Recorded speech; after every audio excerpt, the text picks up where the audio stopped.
akan menjelaskan tentang konsep dasar pointer. Apa itu pointer? Pointer adalah variabel khusus yang menyimpan alamat memori dari variabel lain, bukan nilai datanya langsung.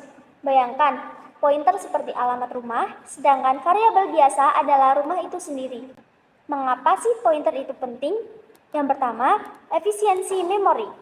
Manipulasi data langsung di memori. Yang kedua, struktur data kompleks. Linked list, tree, graph. Yang ketiga, pass by reference atau mengubah nilai variabel dalam fungsi.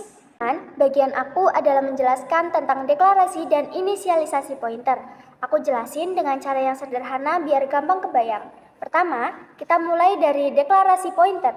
Deklarasi pointer itu sebenarnya cuma langkah awal untuk bilang ke compiler bahwa sebuah variabel itu bukan menyimpan nilai biasa, tapi menyimpan alamat memori. Cara pakai formatnya yaitu tipe data, spasi, nama pointer. Misalnya integer p. Nah, ini artinya adalah pointer yang nantinya akan menunjuk ke data bertipe ini. Jadi, pointer itu selalu berpasangan dengan tipe data yang jelas, supaya nanti waktu dia mengakses memori, dia tahu bentuk datanya seperti apa.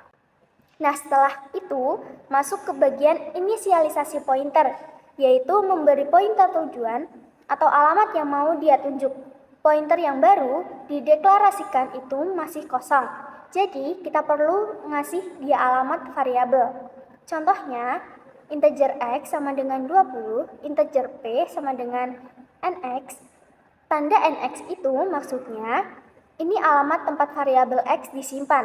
Jadi setelah inisialisasi itu, pointer sudah jelas arahnya. Dia menunjuk ke alamat X. Kita juga bisa mengisi pointer dengan no ptr. Kalau belum mau dipakai dulu, ini tanda bahwa pointer tidak menunjuk kemana-mana. Ini penting supaya pointer tidak sembarangan menunjuk ke memori acak. Karena itu bisa membuat program error atau hasilnya nggak jelas. Jadi, secara sederhana, deklarasi itu mengumumkan bahwa suatu variabel adalah pointer, dan inisialisasi itu memberikan alamat yang ingin dituju pointer itu. Nah, selanjutnya ada contoh codingnya. Baris pertama sama kedua, include iostream using namespace std. Dua baris ini dipakai supaya kita bisa pakai cout untuk menampilkan teks ke layar.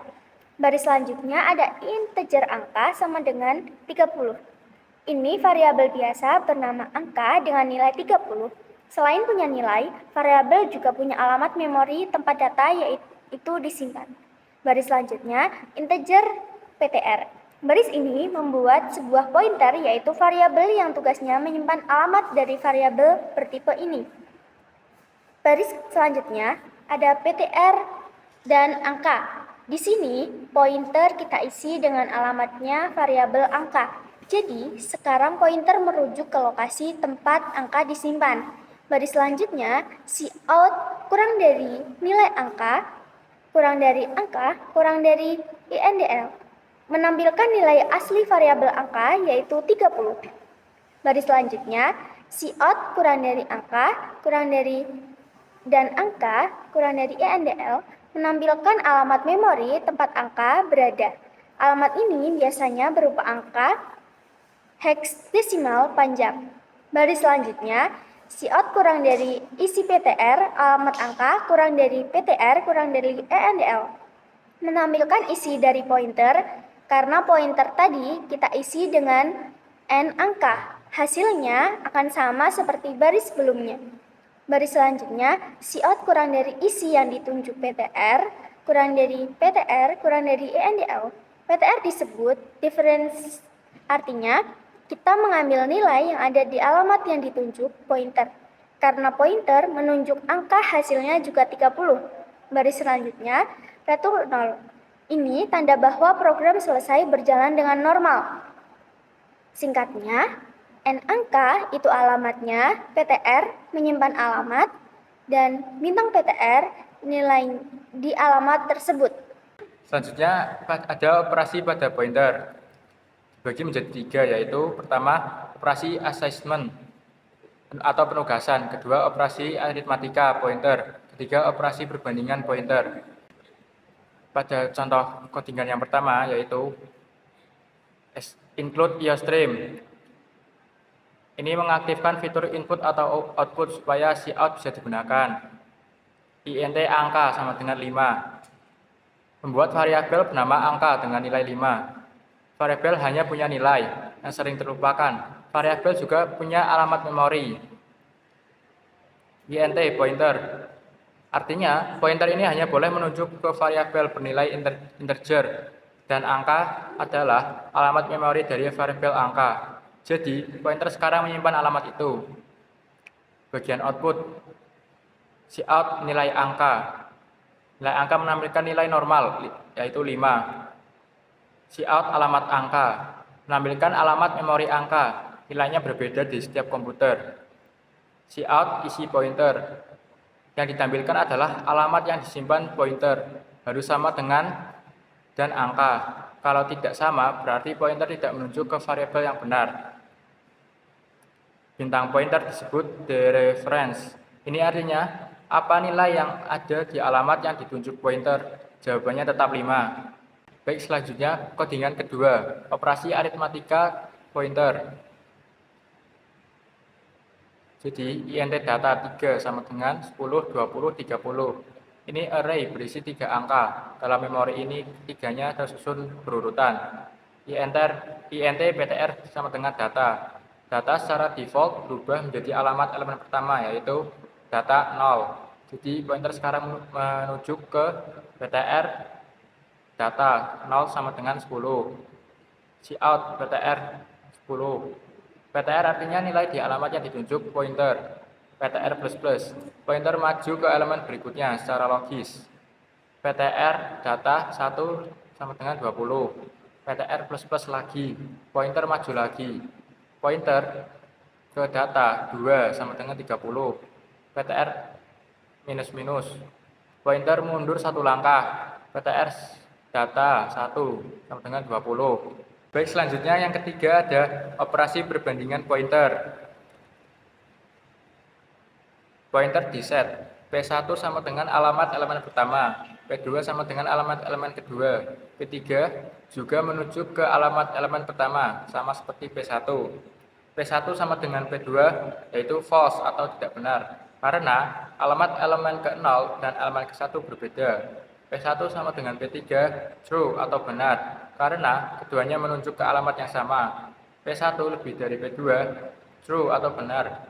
Dalam array, alamat elemen ke-0 lebih kecil daripada elemen ke-1 karena susunan memorinya ke kanan. Perbandingan pointer itu sah selama keduanya berasal dari array yang sama. Di luar array, hasilnya tidak terdefinisi. Baik, sekarang saya akan melanjutkan ke bagian pointer dan array. Sebelumnya, tadi kita sudah dengar apa itu pointer secara umum. Intinya, pointer adalah variabel yang menyimpan alamat memori. Kalau variabel biasa menyimpan nilai, pointer menyimpan alamat dari nilai tersebut. Nah, selanjutnya kita masuk ke hubungannya dengan array. Karena pointer dan array itu adalah sebenarnya yang sangat dekat, seperti dua hal yang berbeda tapi bekerja saling melengkapi. Kita masuk ke pembahasan apa itu array. Array itu seperti rak buku yang memiliki banyak slot. Setiap slotnya berisi sebuah data. Misalnya, array angka 5 memiliki 5 tempat penyimpanan. Contohnya, integer angka 5, 10, 20, 30, 40, dan 50. Nah, 10, 20, 30, 40, dan 50 ini disebut elemen. Artinya, array ini punya 5 elemen. Kemudian, kenapa pointer berhubungan dengan array? Karena ketika kita membuat array, nama array sebenarnya adalah sebuah pointer. Lebih tepatnya, pointer konstan. Artinya, angka, nama array, menunjuk ke alamat elemen pertama array. Angka sama dengan alamat dari angka 0. Jadi, pointer itu cara lain untuk mengakses isi array melalui alamat memorinya. Contoh sederhananya, pointer ke array adalah seperti gambar berikut. Baris pertama, integer angka 5 sama dengan 10, 20, 30, 40, dan 50. Jadi, array ini berisi 5 angka. Nah, angka ini namanya adalah array.